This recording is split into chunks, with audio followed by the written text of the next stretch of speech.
ये कहानी सुंदरवन जंगल की है। इस जंगल में एक उल्लू सेठ रहता था।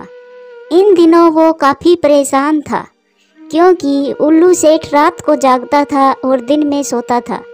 परंतु जंगल में पक्षियों के शोर शराबे की वजह से उल्लू सेठ दिन में सो नहीं पाता था, जिस कारण वो काफ़ी ज़्यादा परेशान था। मैं क्या करूं? मैं तो इन सब पक्षियों से परेशान हो गया हूँ।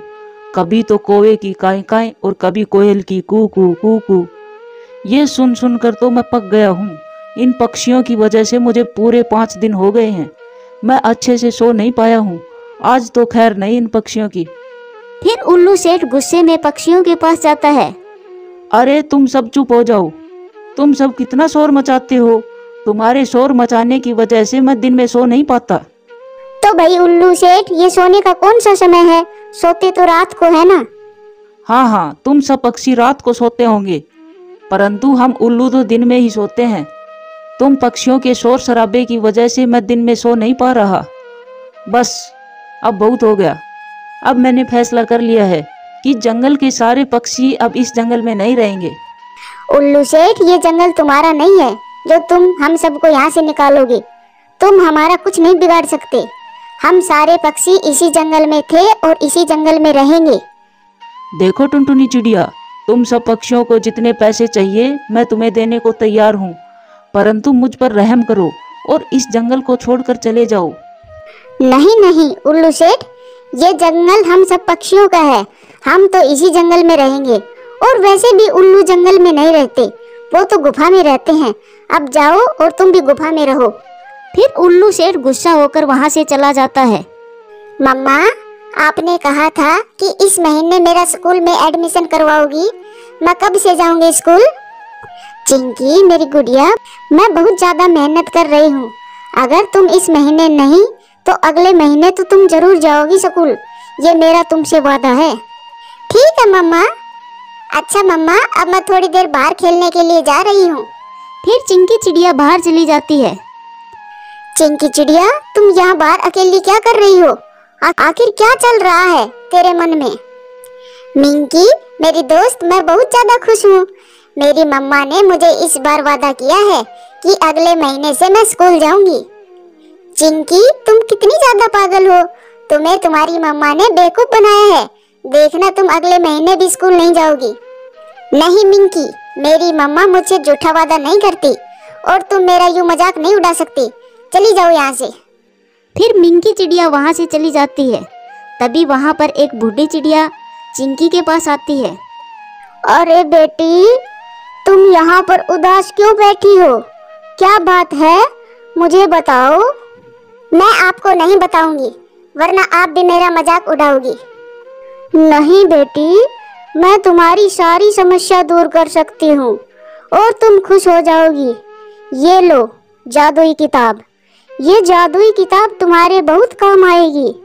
इस जादुई किताब पर तुम जैसा भी चित्र बनाओगी वो चीज तुम्हें मिल जाएगी। परंतु हाँ, ये जादुई किताब किसी गलत हाथों में कभी भी मत जाने देना। फिर वो चिंकी चिड़िया वो किताब लेकर अपने घर की तरफ आ जाती है। अभी पता चल जाएगा ये किताब जादुई है या नहीं। फिर चिंकी चिड़िया पेंसिल से किताब पर चॉकलेट का चित्र बनाने लगती है। बस फिर क्या था, वहाँ पर काफी ज्यादा चॉकलेट आ जाती है। चिंकी चिड़िया तो हैरान हो जाती है। मम्मा, मम्मा, जल्दी से इधर आइए। अरे चिंकी बेटा, इतनी सारी चॉकलेट कहाँ से आई तुम्हारे पास? मम्मा, ये किताब जादुई है। मैंने इस पर चॉकलेट का चित्र बनाया और देखो यहाँ पर कितनी सारी चॉकलेट आ गई। क्या चिंकी, सच में ऐसा हो सकता है? चलो मैं भी तो देखती हूँ क्या ये सच में जादुई किताब है। फिर टुनटुनी चिड़िया पेंसिल से सेब का चित्र बनाती है। फिर क्या था, देखते ही देखते वहाँ पर काफी सारे सेब प्रकट हो जाते हैं। अरे वाह चिंकी, ये तो सच में जादुई किताब है। देखो तो कितने सारे सेब आ गए। चिंकी बेटा, अब तो हमारी सारी समस्या खत्म हो जाएगी और तो और मैं जंगल के सब पक्षियों की मदद भी कर पाऊंगी। अब तो टुनटुनी चिड़िया अगले दिन से ही जंगल के सब पक्षियों का उनका मनपसंद भोजन दे रही थी। अरे ये क्या हो रहा है? एक एक पक्षी टुनटुनी चिड़िया के घर से निकल रहा है और वो भी भोजन लेकर। आखिर माजरा क्या है? मैं भी तो जाकर देखूं। फिर उल्लू सेठ टुनटुनी के घर आता है। टुनटुनी बहन, मेरा आम खाने का मन कर रहा है, मुझे आम दे दो। फिर टुनटुनी चिड़िया आम का चित्र बनाती है और वहाँ पर काफी सारे आम प्रकट हो जाते हैं। ये देखकर तो उल्लू सेठ काफी ज्यादा हैरान हो जाता है। अरे वाह, ये किताब तो जादुई है, परंतु ये टुनटुनी चिड़िया के पास क्यों है? ये किताब तो मेरे पास होनी चाहिए। बस रात को ये किताब मैं टुनटुनी के घर से चुरा लूंगा और फिर ये किताब मेरी हो जाएगी। और फिर रात हो जाती है। टुनटुनी चिड़िया और चिंकी चिड़िया आराम से सो जाते हैं। तभी उल्लू सेठ रात को वो जादुई किताब और पेंसिल चुरा कर ले जाता है। अब से इस जंगल में सिर्फ मैं ही रहूंगा और उन सब पक्षियों को मजबूरन जाना ही पड़ेगा। फिर उल्लू सेठ उस जादुई किताब पर एक चील का चित्र बनाता है। तभी वहाँ पर जादू से एक बड़ी सी चील आ जाती है। क्या हुक्म मेरे मालिक, अब से आप जो कहोगे मैं वो ही करूँगी, क्योंकि आप मेरे मालिक हो। अरे वाह, ये चील तो बहुत अच्छी है। हाँ भाई चील, तुम्हें बहुत ज्यादा भूख लगी है ना? जी मालिक, भूख तो बहुत लगी है, परंतु यहाँ पर आपके सिवाय कोई पक्षी नहीं जिसको खाकर मैं अपना पेट भर सकूं। देखो चील, इस जंगल में काफी सारे पक्षी रहते हैं। तुम्हें करना ये है कि कल सुबह होते ही सब पक्षियों पर हमला कर देना है और चुन चुन कर सब पक्षियों को मारकर खा लेना है। याद रहे, जंगल में एक भी पक्षी बचना नहीं चाहिए। जी मालिक, आपका हुक्म सर आंखों पर। मैं इस जंगल में एक भी पक्षी को नहीं छोड़ूंगी। लेकिन मालिक, अभी मुझे बहुत भूख लगी है, अब मैं क्या खाऊं? एक काम करो चील, इस जादुई किताब पर किसी भी पक्षी का चित्र बनाकर और उस पक्षी को खाकर तुम अपना पेट भर लो। फिर वो चील ऐसा ही करती है। वो किसी पक्षी का चित्र बनाकर उसको खाती है। ये सारी बातें रॉकी कबूतर उल्लू सेठ के घर के बाहर बैठकर सुन लेता है। अरे बाप रे बाप, लगता है वो जादुई किताब इस उल्लू के हाथ लग गई है और अब ये उल्लू हम सब पक्षियों को नहीं छोड़ेगा। कल सुबह होते ही वो चील हम सब पक्षियों पर हमला कर देगी। मुझे अभी जाकर सारे पक्षियों को ये बात बतानी होगी। फिर रॉकी रात को ही सारे पक्षियों को इकट्ठा करता है और उन सभी को सारी बात बताता है। हे भगवान, मेरी जादुई किताब उस उल्लू के हाथ लग गई। ना जाने अब वो हमारे साथ क्या क्या करेगा। टुनटुनी चिड़िया, अब तो वो चील हम सब पक्षियों को नहीं छोड़ेगी, हम सबको मारकर खा जाएगी वो। दोस्तों, मेरी मानो तो हम सबको अभी ये जंगल छोड़कर भाग जाना चाहिए। फिर सारे पक्षी अपने बच्चों के साथ जंगल छोड़कर चले जाते हैं। अगली सुबह वो चील पक्षियों पर हमला करने चली जाती है। थोड़ी ही देर में वो चील उल्लू सेठ के पास वापस आती है। मालिक, मैंने पूरे जंगल में छान लिया, लेकिन मुझे एक भी पक्षी नजर नहीं आया। इसका मतलब उन सबको पता चल गया था कि चील उन पर हमला करेगी, तभी तो सारे पक्षी जंगल छोड़कर चले गए। चलो, जो भी हुआ अच्छा हुआ। मैं तो यही चाहता था कि जंगल के सारे पक्षी जंगल को छोड़कर चले जाएं और जंगल में शांति रहे। लेकिन मालिक, मेरा क्या? अब मैं भोजन कहाँ से खाऊंगी? अगर मुझे भोजन नहीं मिलेगा तो मैं तो मर जाऊंगी। अरे चील, ये जादुई किताब है ना, जितना चाहो उतना भोजन खाओ। बस फिर क्या था, वो चील उस किताब पर पक्षियों का चित्र बनाती और फिर उनको खाकर अपना पेट भरती। और अब उल्लू सेठ भी दिन में आराम से सो जाता था। अब रोजाना ही वो चील उस जादुई किताब से पक्षियों को खाकर अपना पेट भरती थी। एक दिन उस जादुई किताब में आग लग जाती है और वो चील ये देखकर काफी परेशान हो जाती है। मालिक, ये क्या हो गया? इस जादुई किताब को तो आग लग गई, अब मैं भोजन कहाँ से खाऊंगी? अरे बाप रे, ये तो बहुत बुरा हुआ। अब तुम भोजन कहाँ से खाओगी, क्योंकि जंगल में तो एक भी पक्षी नहीं है। 3 दिन गुजर जाते हैं। अब तो वो चील भूख के कारण निढाल होकर जमीन पर पड़ी थी। चलो, अच्छा ही है, अब ये चील भूख के कारण मर जाएगी और मुझे इस चील से छुटकारा मिल जाएगा। मैं क्या करूं? मैं तो भूख के कारण मर रही हूं। मुझे किसी न किसी पक्षी को तो अब खाना ही होगा। लगता है अब मुझे मालिक को खाकर ही अपना पेट भरना होगा, वरना मैं तो मर जाऊंगी। फिर क्या था, वो चील उल्लू पर हमला कर देती है और उल्लू सेठ को मारकर खाने लगती है। इस तरह उल्लू सेठ अपने किए का फल पाता है और वहीं सारे पक्षी दूसरे जंगल में खुशी खुशी रह रहे थे। प्यारे दोस्तों, कहानी कैसी लगी कमेंट्स करके ज़रूर बताना। सुंदरवन जंगल में टुनटुनी चिड़िया अपने पति रॉकी कबूतर के साथ रहती थी। टुनटुनी ने अभी कुछ दिन पहले ही 2 अंडे दिए थे। अरे ओ टुनटुनी, मैं तुझे पहले से ही बता देता हूँ, मुझे बेटियों से सख्त नफरत है। मुझे किसी भी कीमत पर इन अंडों से बेटे ही चाहिए। अगर इन दोनों अंडों में से एक भी बेटी निकली तो मैं तुझे घर से बाहर निकाल दूंगा। इन दोनों अंडों में से मेरे 2 बेटे ही निकलने चाहिए। रॉकी जी, इन दोनों अंडों में से कुछ भी निकले, बेटा या फिर बेटी, वो भगवान की मर्जी से ही होंगे ना, इसमें मेरा कोई दोष नहीं है। इतना कहकर रॉकी कबूतर वहां से चला जाता है। रॉकी के जाते ही एक अंडा फूट जाता है और उसमें से एक बेटी बाहर निकलती है। हे भगवान, ये क्या हो गया? अब रॉकी जी तो मेरी बेटी को देखते ही मुझे घर से बाहर निकाल देंगे, फिर मुझे मेरे बच्चों से दूर रहना पड़ेगा। नहीं नहीं, मैं अपने बच्चों से दूर नहीं रह सकती। मैं ऐसा करती हूँ, रॉकी के आने से पहले मैं मेरी बेटी को कहीं छुपा देती हूँ। इतना सोचकर टुनटुनी अपनी बेटी को दूसरे पेड़ पर छुपा देती है। मेरी बच्ची, मैं जल्दी ही तुम्हारे पास लौट कर आऊंगी। तुम यहाँ से कहीं मत जाना, नहीं तो शिकारी पंछी तुझे खा सकते हैं। अपनी बेटी को समझाकर टुनटुनी अपने घोंसले में वापस आ जाती है। कुछ देर के बाद रॉकी कबूतर वहाँ आ जाता है। अरे टुनटुनी, एक अंडा कहाँ गया? यहाँ तो सिर्फ एक ही अंडा है। रॉकी जी, थोड़ी देर पहले एक शिकारी पक्षी ने हमला कर दिया। मैं सिर्फ एक ही अंडे को बचा पाई। एक अंडा वो शिकारी पक्षी खा गया। कोई बात नहीं, वैसे ये भी ठीक ही हुआ। क्या पता उसमें बेटी ही निकलती तो। इतना कहकर रॉकी वहां से चला जाता है। तभी अंडा टूटने की आवाज सुनकर रॉकी वापस आ जाता है। टुनटुनी, बताओ, अंडे से बेटा निकला या बेटी? अरे, तुम तो रो रही हो, इसका मतलब बेटी ही हुई है ना?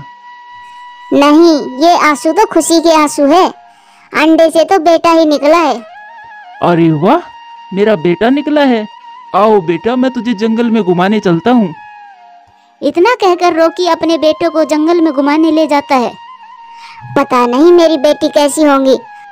कोई शिकारी पक्षी मेरी बेटी को नुकसान ना पहुंचा दे, मैं उसको देख कर आती हूँ। फिर टुनटुनी अपनी बेटी के पास जाती है। तभी वो देखती है कि एक चील वहाँ पर बैठा है। अरे वाह, आज तो एक जगह पर 2 शिकार मिल गए। अब मैं तुम्हें खाकर मेरी भूख मिटाऊंगा। ए दुष्ट चील, खबरदार अगर मेरी बेटी को टच भी किया तो मुझसे बुरा कोई नहीं होगा। हा हा हा हा हा हा। मैं तेरी बच्ची के साथ साथ तुझे भी खाऊंगा। मैं भी तो देखता हूँ तू मेरा क्या ही बिगाड़ लेगी। जैसे ही शिकारी चील उसकी तरफ बढ़ता है तो टुनटुनी उसे मारने के लिए उस पर टूट पड़ती है। दोनों की लड़ाई में टुनटुनी घायल हो जाती है। बेटी को बचाकर अपने घोंसले में ले आती है।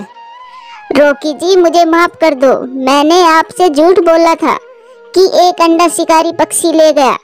उस अंडे में से बेटी निकली थी। आपके डर के मारे मैंने मेरी बेटी को आपसे छुपा कर रखा था और अब मेरी बेटी पर शिकारी पक्षी हमला करने ही वाला था। मैंने इसे बचा लिया, परंतु मैं घायल हो गई। रॉकी जी, अब मेरा आखिरी समय आ गया है। मेरी बच्ची का भी ध्यान रखना। अब मैं इस दुनिया से जा रही हूँ। मम्मा, मम्मा, आप हमें छोड़कर नहीं जा सकती माँ। हम आपके बिना कैसे जिएंगे माँ? पिताजी, कुछ कीजिए ना। पिताजी, मेरी माँ को अस्पताल ले जाइए ना। जल्दी करिए पिताजी।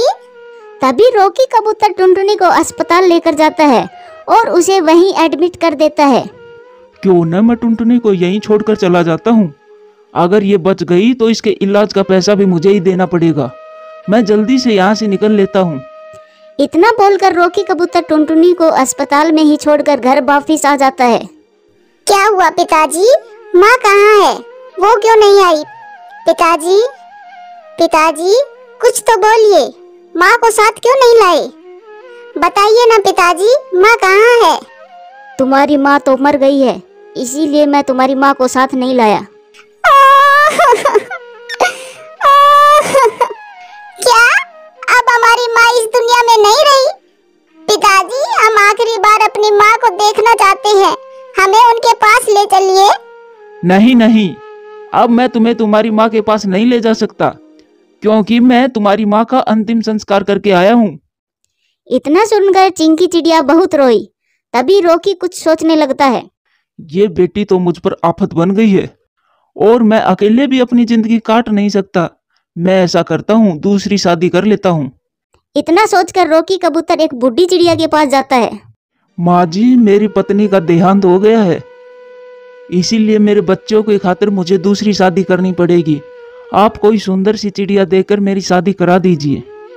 ठीक है बेटा, मेरी नजर में एक चिड़िया है, मैं तुम्हें दिखा देती हूँ। अगर तुम्हें वो पसंद आए तो तुम उससे शादी कर लेना। इतना बोलकर बूढ़ी चिड़िया रॉकी को वो चिड़िया दिखाने ले जाती है। माँ जी, मुझे ये चिड़िया पसंद है, मेरी शादी इससे करा दो। लेकिन ऐसे मैं तुमसे शादी नहीं कर सकती, तुम्हारे तो एक बेटी भी है। अगर मैं तुमसे शादी कर लूंगी तो मैं तो सारी उम्र तुम्हारी बेटी का दहेज जमा करती ही रह जाऊंगी। मैं कभी भी अपने शौक पूरे नहीं कर पाऊंगी। मैं तुमसे शादी नहीं कर सकती। देखो, तुम इस बात की चिंता मत करो, तुम्हें दहेज जमा करने की जरूरत नहीं पड़ेगी। तुम अभी मेरे साथ चलो, मैं मेरी बेटी का इंतजाम तुम्हारे सामने ही कर दूंगा। इतना कहकर रॉकी रानो चिड़िया को अपने साथ ले आता है। कुकू बेटा, तुम मेरे साथ चलो, देखो मैं तुम्हारी नई माँ ले आया हूँ। हम इस जंगल को छोड़कर दूसरे जंगल में रहेंगे। अगर हम यहाँ पर रहे तो ये मनुष्य चिड़िया हमारी जिंदगी को नरक बना देगी। नहीं पिताजी, नहीं, मुझे छोड़कर मत जाइए। अब तो मेरी माँ भी छोड़कर चली गई है और आप भी छोड़कर जा रहे हो। मेरा क्या होगा पिताजी? चिंकी, तुम्हारी बकवास मुझे और नहीं सुनी। चलो रानो, हम दूसरे जंगल में चलकर शादी कर लेते हैं। इतना बोलकर रॉकी दूसरे जंगल में चला जाता है और शादी कर लेता है। इधर चिंकी चिड़िया दुखी मन से अपनी माँ को याद कर रही थी। तभी वहाँ पर एक शिकारी चील आ जाता है। हे भगवान, ये दुष्ट चील फिर से आ गया। अब मैं क्या करूँ? पहले तो मेरी माँ ने मुझे बचा लिया था, अब तो वो भी नहीं रही। क्या? तुम्हारी माँ अब नहीं रही? मैंने तो उसे पहले ही कहा था कि ये मुझे खाने दे, लेकिन उसे अपनी जान प्यारी कहाँ थी। उस दिन तो तुम्हारी माँ ने तुम्हें बचा लिया था, लेकिन अब तुम्हें बचाने वाला कोई नहीं है। अब तो मैं तुम्हें खाकर ही रहूंगा। नहीं नहीं चील भैया, मेरी माँ को कुछ भी नहीं हुआ है। मेरी माँ तो मेरे लिए दाना लेने गई है। वो देखो पीछे, वो आ रही है मेरी माँ। चलो, अब शिकारी की नजर उधर है, मैं जल्दी से यहाँ से चली जाती हूँ। इस तरह शिकारी चील का ध्यान भटकाकर चिंकी चिड़िया वहाँ से चली जाती है। हे भगवान, मैं उस शिकारी चील से तो बच गई, लेकिन अब मेरे पास रहने के लिए घर नहीं है। मैं इस बारिश में कैसे रहूंगी? चिंकी चिड़िया बारिश में भीगती रही और एक पेड़ पर बैठी रहती है, लेकिन वो इस बारिश को सहन नहीं कर पा रही थी। हे भगवान, लगता है ये मानसून खत्म होने से पहले ही मैं बारिश और सर्दी से मर जाऊंगी। अब तो मेरे पास माँ बाप भी नहीं है और ना ही रहने के लिए घर। रोज रोज मरने से अच्छा है कि एक ही बार में मैं अपनी जान दे दूं। शायद भगवान भी यही चाहते हैं, मैं किसी कुएं में कूदकर अपनी जान दे देती हूँ। इतना सोचकर चिंकी कुएं के पास जाती है। हे ऊपर वाले, मुझे माफ करना, मैं छोटी सी बच्ची हूँ, मैं अपने माँ बाप के बिना नहीं रह सकती, इसीलिए मैं इस कुएं में कूदकर अपनी जान दे रही हूँ। तभी वहाँ पर टुनटुनी चिड़िया आ जाती है। रुको बेटी, रुको, मैं तेरी माँ टुनटुनी चिड़िया जिंदा हूँ। माँ, आप जिंदा हो? इसका मतलब पिताजी ने हमसे झूठ कहा था। हाँ मेरी बच्ची, मैं तुम्हें रोज ढूंढने जाती थी, लेकिन तुम मुझे नहीं मिली और अब दिखाई भी थी तो इस हालत में। माँ, अब आप मुझे छोड़कर कभी भी मत जाना। माँ, नहीं मेरी बच्ची, मैं तुम्हें छोड़कर कहीं नहीं जाऊंगी। चलो, तुम मेरे साथ चलो। फिर टुनटुनी अपनी बेटी को लेकर आ जाती है। फिर दोनों माँ बेटी साथ में रहने लगती है। और उधर रॉकी कबूतर अपनी दूसरी पत्नी के साथ रह रहा था। तभी वह बीमार पड़ गया। उसकी दूसरी पत्नी रानो चिड़िया उसकी बीमारी की वजह से उससे चिढ़ने लगी। बुड्ढे, शादी से पहले तो तूने मुझसे कहा था कि तू मुझे खुश रखेगा। तू मुझे खुश क्या ही रखेगा, तू तो खुद ही बीमार पड़ गया है। मैं जा रही हूँ दूसरी शादी करने, मैं तेरे साथ नहीं रह सकती, तू मेरे लिए मर चुका है। इतना कहकर रानो चिड़िया रॉकी के बेटे को लेकर उसी बूढ़ी चिड़िया के पास जाती है। माँ जी, मेरे पति की मौत हो गई है, इसीलिए मुझे इस बच्चे को पालने के लिए दूसरी शादी करनी पड़ेगी। आप मेरी दूसरी शादी करा दो। वो बूढ़ी चिड़िया रानो चिड़िया की शादी कालू कौवे से करा देती है। शादी के कुछ दिन बाद ही रानो चिड़िया बीमार पड़ जाती है। अगर तू पहले से ही बीमार थी तो तूने मुझसे शादी क्यों की? मैं एक बीमार चिड़िया के साथ अपनी जिंदगी नहीं गुजार सकता। तू तेरे बेटे को लेकर यहाँ से निकल जा, मुझे नहीं रहना तेरे साथ। फिर रानो चिड़िया और रॉकी का बेटा एक पेड़ पर रहने लगते हैं। बेटा, मैंने तुम्हारे पिताजी को बीमार छोड़कर बहुत गलत किया था। मैं मरने से पहले एक बार उनसे मिलकर माफी मांगना चाहती हूँ। पता नहीं पिताजी अब जिंदा भी होंगे या नहीं, और वो आपको कभी भी माफ नहीं करेंगे। फिर भी बेटा, हम उसे ढूंढने की कोशिश तो कर ही सकते हैं। बीमार रानो चिड़िया किसी तरह रॉकी को ढूंढने जाती है। वो बीमार होने की वजह से बार बार आराम कर रही थी। तभी वो टुनटुनी के घोंसले के पास भी आराम करने रुकती है। क्या हुआ बहन, तुम बीमार लग रही हो? फिर रानो ने टुनटुनी को सारी बात बताई। रानो जान गई थी कि रॉकी की पहली पत्नी टुनटुनी थी, और टुनटुनी को भी पता चल गया था कि रॉकी ने दूसरी शादी रानो चिड़िया से की थी। फिर सभी मिलकर रॉकी को ढूंढते हुए रॉकी के पास पहुंचे। रॉकी एक पेड़ के पास उदास बैठा हुआ था। तुम लोग मुझे ढूंढते हुए यहाँ आए हो ना? मैंने तुम सब के साथ बहुत गलत किया था, तुम सब मुझे माफ कर दो। रॉकी जी, आप माफी ना मांगो। आपको आपकी गलती का एहसास है, यही बहुत है। आप हमारे साथ चलो, हम सब मिलकर साथ रहेंगे। रॉकी जी, मैंने आपको बीमार होने पर आपको छोड़ दिया था, मुझे माफ कर देना रॉकी जी। इतना कहकर रानो चिड़िया की मौत हो जाती है, और फिर रॉकी कबूतर, टुनटुनी चिड़िया अपने तीनों बच्चों के साथ खुशी खुशी रहने लगते हैं। प्यारे दोस्तों, कहानी कैसी लगी कमेंट्स करके जरूर बताना।